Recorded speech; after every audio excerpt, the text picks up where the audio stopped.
Сәлем достар, сіздермен бірге Сотистің арнасы. Бүгінгі видеода біз сіздермен интервью тыңдап талдаймыз. Мұнда Джимми Фэллон шоуында Дуэйн Джонсонмен. Өте жеңіл интервью, сөздері жеңіл, және ауызекі тілде көп кездесетін лексика кездеседі. Сондықтан бүгін сөйлеуге қатысты фразалар талдаймыз, және кейбір сөздердің дыбысталу ерекшеліктеріне де тоқталатын боламыз. Сонымен бірінші видеоны көріп алайық, сосын жекелей талдаймыз. Sotis English. Duэйн Джонсонмен, welcome back.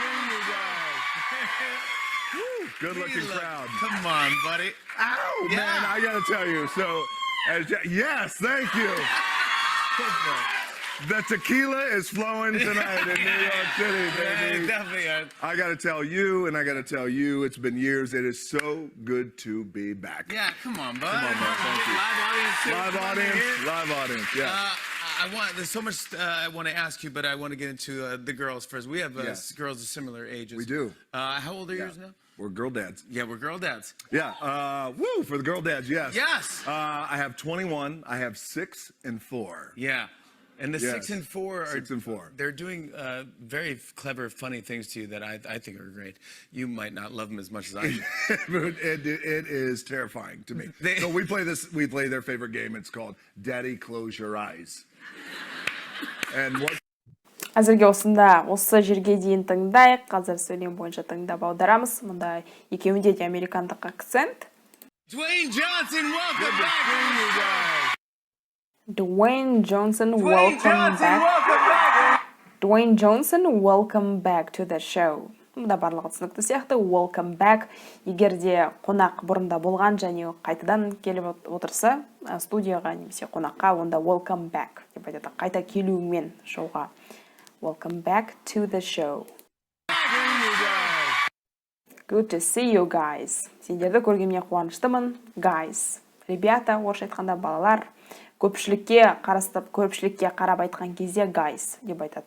Өйткені ағылшын тілінде, мысалы you деген ол сен, you деген сіз болуы мүмкін, бірақ егер you сендер немесе сіздер деп көпше айтқан кезде, американдықтар көбіне guys сөзін қосады. You guys деген сендер деген мағына білдіреді. Good looking crowd. Good looking crowd. Crowd ол топ. Тобыр адам, бір топ адам, орысша айтқанда толпа. Good looking. Әдемі адамдар. Good looking crowd. Әдемі топ. Buddy достым. Орысша айтқанда приятель. Come on, buddy. Come on деген сөз енді неше түрлі мағынада қолданылады. Қазақша келтіретін болсақ, мүмкін жарай енді оңтүстік Қазақстанда қоя бер деген тіркес бар. Мүмкін соған да жақсырақ келеді. Ow, man, I gotta tell you. Man, I've gotta tell you. Gotta бұл қысқартылған сөз. Have got to деген сөздің қысқартылғаны, сөздердің I have got to. Яғни мен айтуға міндеттімін, айтуым керек. Man деп Джимми Фэллон айтып жатыр. I've gotta tell you. Мен айтуым керек. So, yes, thank you. Tequila is flowing tonight in New York City, baby. Tequila, шымдық flow деген сөзі ол ағу. Яғни бүгін кешке Нью-Йорк қаласында tequila құйылып жатыр, ағып жатыр деген. Осы flow деген етістікке бір сөйлем құрастырайық. Мысалы, Іле өзені Балқаш көліне құяды. The Іле River flows, present simple аламыз, flows into the Balkhash Lake. The tequila is flowing tonight in New York City, baby. Definitely. It definitely is. Дәл солай. Definitely деген сөз әрине дегенді толық келіскендікті білдіреді. Do you love this film? Саған бұл фильм ұнай ма? Yes, of course деп айтудың орнына Yeah, definitely деп айтуға болады. It definitely is. Мұнда енді ары қарай жалғастырып жатыр. I gotta tell you. Саған айтуым керек. Gotta, have got to. Tell you, and I gotta tell you, it's been. I gotta tell you, яғни адамдарға айтуым керек, көрермендерге, мұнда және саған айтуым керек. It's been years. Мұнда S сөзі, ол has сөзінің қысқартылғандағы формасы. Бұл сөйлем present perfect жағында жазылған. It has been years, яғни бірнеше жылдар өтті. It's been years. Years, it is so good to be back. Yeah. It's so good to be back. To be back қайта келу. Қайта осында келуім. So деген сөз very сияқты өте. So good. Тым жақсы. Мұнда егер сын есімнен кейін етістік келетін болса, онда to сөзі болады. Бұл инфинитив формасы, инфинитив ережесіне жатады. Сын есімнен кейін етістік келу, демек to орналастыру керек. Yeah, come on, bud. Мұнда bud сөзі body. Жаңа ол body деп толық айтты. Яғни достым. Come on, bud. Thank you. Live audience. Live audience.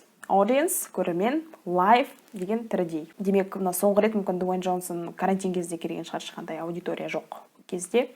Мұнда айтады, қайтадан келуіме қуаныштымын. Live audience. Кәдімгі адамдар, көрермен барлығы осында отыр. Live audience to деген ол да, аудитория да. Сосын live сөзінің дыбысталуына бір тоқталайық. Егер де live ол сын есім болса, онда live деп дыбысталады. Егер де етістік болса, өмір сүру, онда live деп дыбысталады. Тура осылай жазылады, бірақ live деп дыбысталады. Сын есім ретінде live. Ал зат есім ретінде өмір, ол life деп айтылады, бірақ онда F пен жазылады. Live, life және live. Live audience. Live audience, yeah. There's so much I want to ask you, but There's so much I want to ask you. Қалаймын. There's so much. Мұнда өте көп. I want to ask you. Сенен сұрайтыным өте көп. Сұрарым өте көп. Мұнда да want етістігі, нен кейін етістік болса да, онда инфинитив болады. Соны жаттап алыңыздар. Егер want-тан кейін қандай да бір етістік айтқыңыз келсе, онда to міндетті түрде болу керек. Мысалы, мен ұйықтағым келіп тұр. I want to sleep. Мен тамақ ішкім келіп тұр. I want to eat. Тағысын. Сонда етістік келсе, to айтылып отырады. There's so much I want to ask you. Немесе want to қысқартылған кезде бірге wanna деп те қысқарады. Қазір Джейми Феллонның осы сөзді қалай айтқанын тағы бір тыңдайық. Live audience, yeah. There's so much I want to ask you, but I want to get. Yeah, I wanna деп айтып жатыр, есіңізде ме? I wanna, but I wanna get. Want to-ды қысқартып, I wanna. Live audience, yeah. There's so much I want to ask you, but I want to get into the girls. But I wanna get into the girls first. Бірақ бірінші қыздар туралы айтқым келіп отыр. Оның қыздары туралы, but I want to get into. Get into деген фразалық етістік мұнда. Яғни әңгімені бастау. Get into the girls. Қыздардан бірінші әңгімені бастағым келіп тұр, дейді. I want to ask you, but I want to get into. Онда да want-тан кейін етістік тұр, және онда да to орналасқан. I want to get into the girls first. To the girls first. We have girls. We have girls of similar ages. Similar, бірдей, age, жас. Біздің қыздарымыздың жастары бірдей. Екеуінде қыздары қатарластар. We do. Егер де келсеңіз, онда yes деп жауап беруде міндетті емес. Yes айтпай қойғанда болады. We do. I do. He does. Similar ages. We do. How old are yours now? We're girls. How old are yours now? Сенің қыздарың жасы қазір нешеде? Мұнда yours дегеннен кейін зат есім жоқ. Егер your girls немесе your daughters болса, онда s болмайтын еді. Ал сенікілер нешеде болса, yours s қосылса, онда зат есім керек емес. Мұнда зат есім қойылатын болса, онда қате болатын еді. Сосын айтады, we are girl dads. Біз қыздардың әкелеріміз. Girl dads. Yeah, we're girl dads. Yeah, woo, for the girl dads, yes. Yeah. Үшін деген сөз. Сонда қыздары бар, әкелері үшін. I have 21, I have 6 and 4. Yeah. Мұнда айтып отырған жоқ. I have 21-year-old daughter. I have 6-year-old daughter. Ол айтып отырған жоқ. Олардың бәрі белгілі болып тұр әңгіме бойынша. Сондықтан қосымша зат есімдерді алып тастап отырған қысқаша. I have 21, I have 6 and 4. Yeah.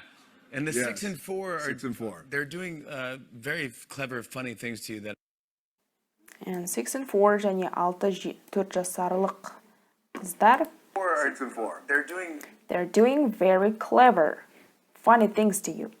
Және 6 және 4 жасарлық қыздарың саған өте ақылды және күлкілі заттар жасайды дейді. Яғни қылықтары ақылды және күлкілі. They're doing very clever, funny things to you. Very clever, funny things to you that I think are great. That I think are great. Мен ойлаймын олар жақсы деп, яғни сол жасаған істері керемет. I think are great. Clever, funny things to you that I think are great. You might not love them as much as I do. As құрылымы ол салыстырмалы несінде салыстыру кезінде қолданады. Текстің несінде жалпы салыстырмалы формада. Яғни айтады might деген ол модальді етістік. You might not love them as much as I do. Сен оларды мен жақсы көретіндей жақсы көрмейтін шығарсың. You might not love them. As-ға байланысты қазір бір мысал құрастырайық. Мен мұнда салыстырмалы шырайды сөйлем жазайын, сіздер соны as-ға айналдырып айтуларыңыз керек. Мысалы, iPhone Samsungқа қарағанда қымбатырақ деген сөйлем алайық. iPhone is more expensive than Samsung. iPhone is more expensive than Samsung. Енді осы сөйлемді as құрылымына айналдыру үшін біз былай айтамыз. Samsung iPhone сияқты қымбат емес деп болымсыз сөйлемге айналдырамыз. Мұнда байқасаңыздар, бұнда да as болымсыз сөйлемде қолданылып тұр. You might not. Сонда Samsung is not as expensive as iPhone. As. Мұнда more expensive, more сөзін жазбаймыз. Өйткені as онсыз да салыстырмалылықты көрсетіп тұр. Енді келесі сөйлемді өзіңіз аударып көріңіз. Өзіңіз as құрылымына ол мынадай сөйлем. My brother is taller than me. Менің ағамның бойы маған қарағанда ұзын. Енді осы сөйлемді төмендегі комментарийге жазыңыз. Менің бойым ағам сияқты ұзын емес. Немесе мен ағам сияқты ұзын емеспін деп as құрылымымен жазу керек. Осы. Енді as құрылымы деген осындай, арғарай жалғастырамыз. You might not love them as much as I do. not love them as much as I do. It is terrifying. Қорқынышты. It is terrifying to me. Мен үшін ол қорқынышты дейді. Яғни, мұнда ол өзінің екі кішкентай қыздың жасап жүрген қылықтары, ойындары туралы айтып отыр. It is terrifying to me. Мен үшін қорқынышты деп қазір неге олай екендігін түсінетін боламыз. terrifying to me. So we play their favorite game. It's called it is terrifying to me. So we play мұнда terrifying деген сөзге бір тоқталайықшы. Terrifying ing арқылы айтылатын болса, онда белгілі бір объект туралы айтылып отыр. Егер де id арқылы жазылатын болса, сын есім id арқылы да жазылады. Terrified болса, онда өзіне қатысты айтылады. Мен қорқып тұрмын болса, I'm terrified. Егер мен қорқып отырған, мысалы, фильм қорқынышты болса, онда film is terrifying. Сонда затқа қатысты айтсақ біз ing жалаймыз, terrifying, ал өзіміздің сезіміміз туралы айтатын болсақ, онда ed жағынады, terrified. Сол сияқты, мысалы, кітап қызық, interesting book. Бірақ сол кітапты оқып отырған адамға кітап қызықты болса, онда he is interested, ол қызығып отыр. Немесе фильм іш пысырарлық, film is boring, ал менің ішім пысып отыр болса, I'm bored, ed жағынады. Осында ереже, бұл есімдерге қатысты. Арғара, it is terrifying to me. Маған қорқынышты. It is terrifying to me. So we play their favorite game. Бірақ біз ойнаймыз олардың сүйікті ойынын. Яғни біз олардың сүйікті ойынын ойнаймыз. Дейді, қазір білеміз қандай ойын. Favorite game, it's called Daddy Close Your Eyes. It's called Daddy Close Your Eyes. Байқаңыздар ма, close деген жоқ, close your eyes. Close деп айтады, бірақ көбінесе тез сөйлеу кезінде с дыбыстары ж-ға жақын болып кетеді. Close your eyes. Қазір тағы бір тыңдайық. It is terrifying to me. So we play their favorite game. It's called Daddy Close Your Eyes. Daddy Close Your Eyes. Жаңа осы жаққа дейін тыңдадық, қазір тағы басынан осы жерге дейін тыңдаймыз, сосын тағы ары қарай тыңдайтын боламыз. Қазір басынан бастап қосам. Duэйн Джонсонмен, welcome back.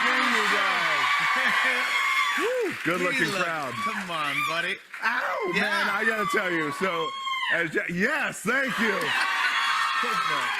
The tequila is flowing tonight in New York City, baby. Definitely are. I got to tell you, and I got to tell you, it's been years. It is so good to be back. Yeah, come on, bud. Come on, bud. Thank you. Live audience, too. Live Come on audience, here. live audience, yeah. There's so much I want to ask you, but I want to get into the girls first. We have Yes. girls of similar ages. We do. How old are yours now? We're girl dads. Yeah, we're girl dads. Yeah, woo, for the girl dads, yes. Yes. I have 21, I have 6 and 4. Yeah. And the Yes. 6 and 4 are 6 and 4. They're doing very clever, funny things to you that I think are great. You might not love them as much as I do. It is terrifying to me. So we play their favorite game. It's called Daddy Close Your Eyes. Осы жерден ары қарай тыңдаймыз. And what comes after that is knows? whatever comes. You never know. Daddy, close your eyes. And they just drew a unibrow, a mustache, and a goatee. Look at that. Come on. Yeah. They're creative. Nice mustache. That is Daddy Close Your Eyes. I had to lay in bed, by the way, for 25 minutes to do that. And then also, this is one of my favorites. This is how your daughter woke you up. Oh, this is how she woke me up the other day, as a matter of fact. Again, come running in, 7 a.m. Daddy, close your eyes. Yep. Watch the video. Close your eyes. Okay. So cute. All right. I trust you. 3, 2, 1. Oh!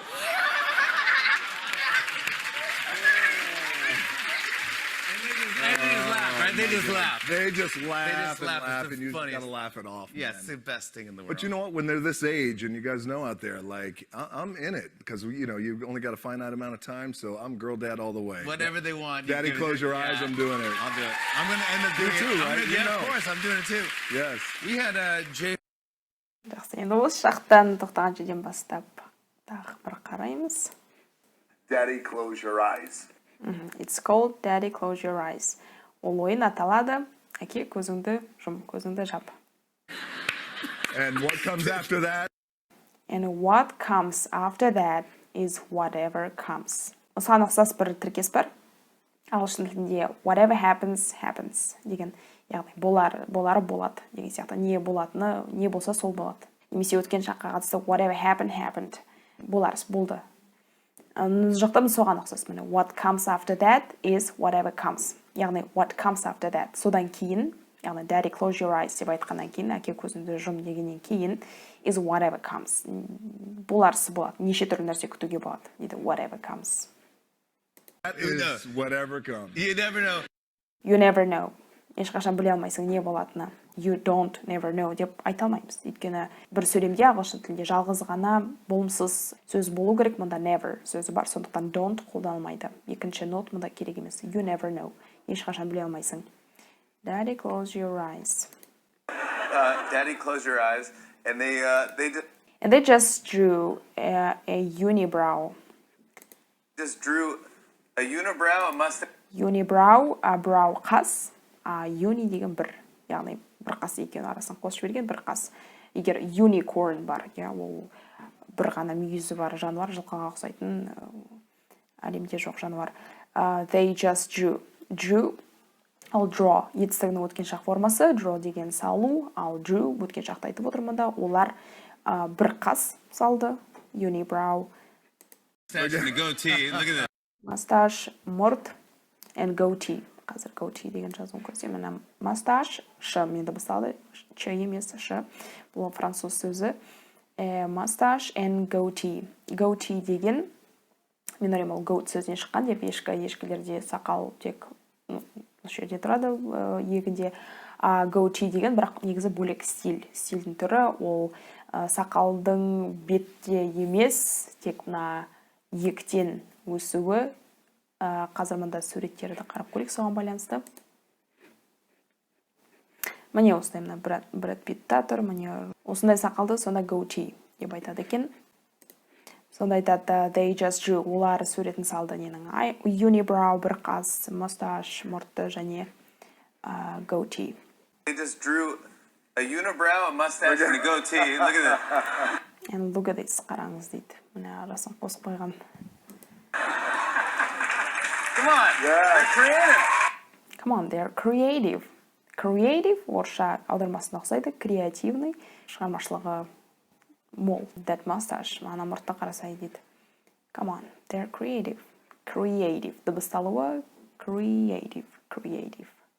Nice mustache. That is Daddy, close your eyes. I had to lay. That is Daddy, close your eyes. Міне, әке көзіңді жұм деген міне осы. Дейді. I had to lay in bed, by the way, for 25 minutes to do that. Had to, бастапқы формасы have to, ол жатуым керек болды, дейді. Lay in bed, 25 минут бойы төсекте жатуым керек болды, дейді осыналар істеу үшін. Ал by the way деген тіркес ол айтпақшы. Деген сөзінде айтпақшы, мен осыны жасау үшін 25 минут бойы төсекте жатуым керек болды. I had to lay in bed. On bed емес, in bed. Lay in bed, by the way, for 25 minutes to do that. And then also, this is one of my favorites. This is 25 minutes to do that. And then also, this is one of my favorites. Және мына тағы біреуі, ол менің ең сүйіктілерімнің бірі. Also деген сонымен қатар. Then also, this is one of my favorites. This is how This is how your daughter woke you up. Бұл қызың сені қалай оятқаны. Wake up бастапқы формасы, өткен жақ формасы. Woke up, егер біз есімдік қолданатын болсақ, онда есімдік wake up-тың ортасына тұра алады. Woke you up. This is how your daughter woke you up. Oh, this is how she woke me up. Oh, this is actually... And then also, this is one of my favorites. This is how your daughter woke you up. Oh, this is how she woke me up. Дәл соны қайталап жатыр, тек мұнда мені қалай оятты. Сонда есімдік міне екі фразалық етістіктің ортасына тұра алады. How she woke me up. Бар, yeah, wake me up before you go. Wake me up before you go, cause I'm not planning on going solo. Wake me up before you go. Can you keep it down? Hit that high. Just be quiet. This is how she woke me up the other day, as a matter of fact. Again. The other day, тағы бір күні, басқа бір күні, as a matter of fact. As a matter of fact деген, ол да тіркес, орысша айтқанда, собственно говоря, на самом деле, яғни, айта кету керек деген сияқты. Айта кету керек, осылай мені олар оятты, дейді басқа бір күні. As a matter of fact. Мына тіркесті де жаттап алуға болады. Сөйлемді бастаған кезде, жалпы сөйлеу кезінде ол өте байланыстырады, жақсы байланыстырады сөйлем мен сөйлемді. As a matter of fact. As a matter of fact. Again, come running in. Again, come running in. Бұнда да тағы да дейді, come running in. Яғни оның бөлмесіне жүгіріп келді де, сағат таңғы 7-де, AM болса таңғы 7, егер PM болса кешкі 7. Again, come running in, 7 AM. And 7 AM. Daddy, close your eyes. Daddy, close your eyes. Келді де сағат таңғы 7-де, әке көзіңді жұм деді. Yep. Watch the video. Watch the video. Видеоға қараңыздар. Close your eyes. Close your eyes. Мұнда да ж мен айтып тұр, байқаңыздар. Close your eyes. Тағы бір тынайық. Daddy, close your eyes. Yep. Watch the video. Close your eyes. Okay. So cute. All right. I trust you. All right. I trust you. All right. Жарайды. I trust you. Мен саған сенемін. Trust. Сену. Believe деген бір бөлек. Trust деген екінші бөлек. Екеуі де сену деп аударылады, бірақ trust деген ол доверять. Яғни сену, а believe деген ол верить. Қазақшада екі сөзде екеуі де сену деп аударылады, бірақ орысшада айырмашылығы бар. Доверять, верить. I trust you, мен саған сенемін. I trust you. 3, 2, 1.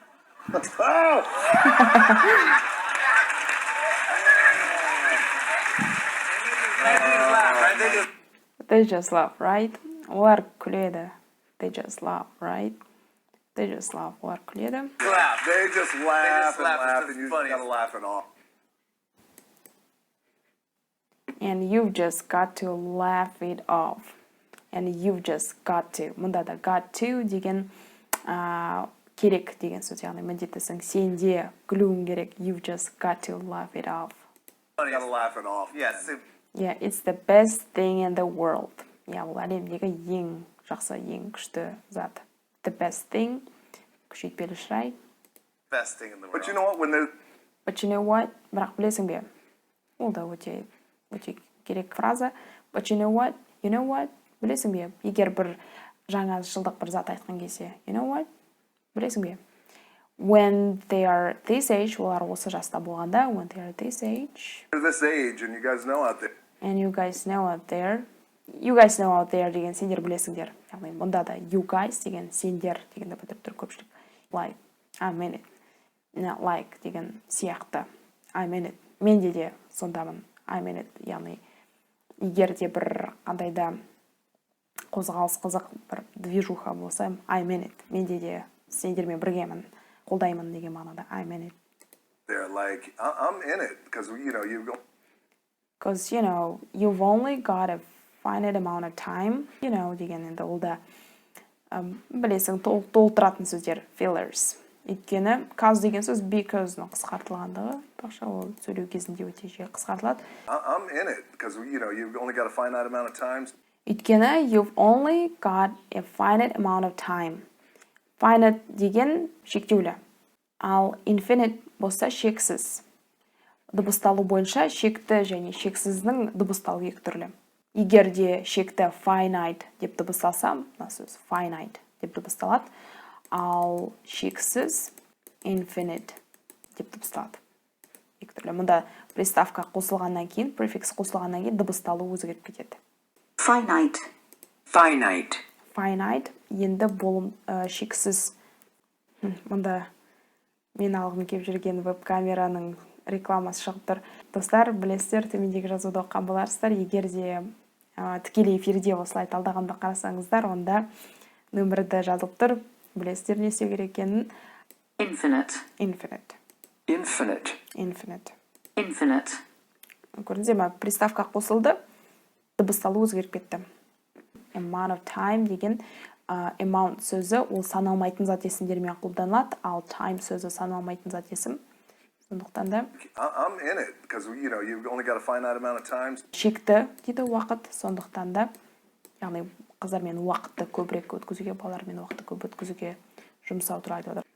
Age, and you guys know out there, like, I'm in it, because you've only got a finite amount of time, so I'm girl dad all the way. Whatever. So I'm girl dad all the way.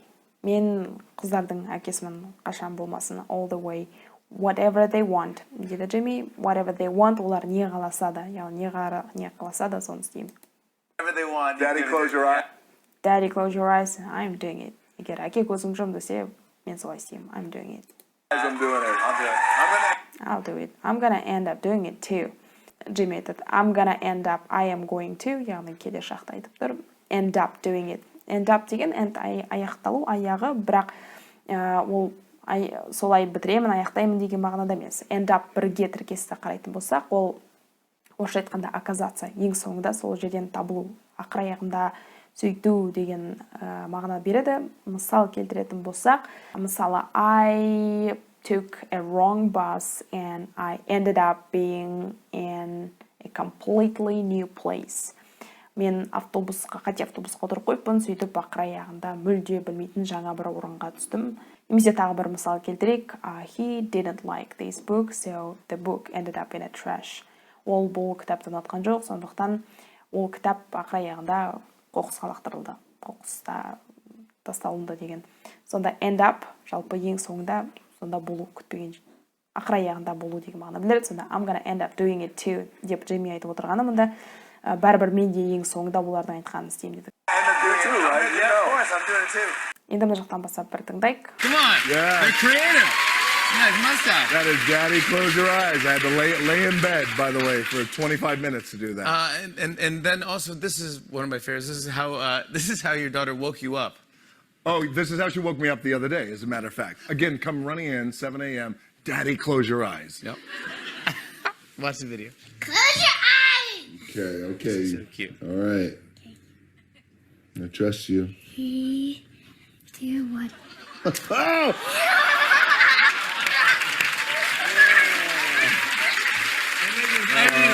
They just laugh. They just laugh and laugh. It's laugh, the and you funniest. gotta laugh it off. Yeah, man. it's the best thing in the world. But you know what? When they're this age, and you guys know out there, like, I'm in it, because, you've only got a finite amount of time, so I'm girl dad all the way. Whatever they want. Daddy, close your eyes, I'm doing it. I'll do it. I'm going to end up You doing too, it. right? You Yeah, know. of course, I'm doing it too. Yes. We had Jay Farrow. Осы жерден аяқтасақ болады деп ойлаймын. Мына видеоның жағасын көріп алсаңыздар да болады. Мен сілтемені осы видеоның төменіне қоямын, видеоның сипаттамасына. Мен егер видео ұнаса, лайк басыңыздар, каналға тіркелмесеңіздер, каналға тіркеліңіздер және жаңа видеоларды жіберіп алмас үшін қоңырауша белгісін басып қойыңыздар. Келесі кездескенше. Бай.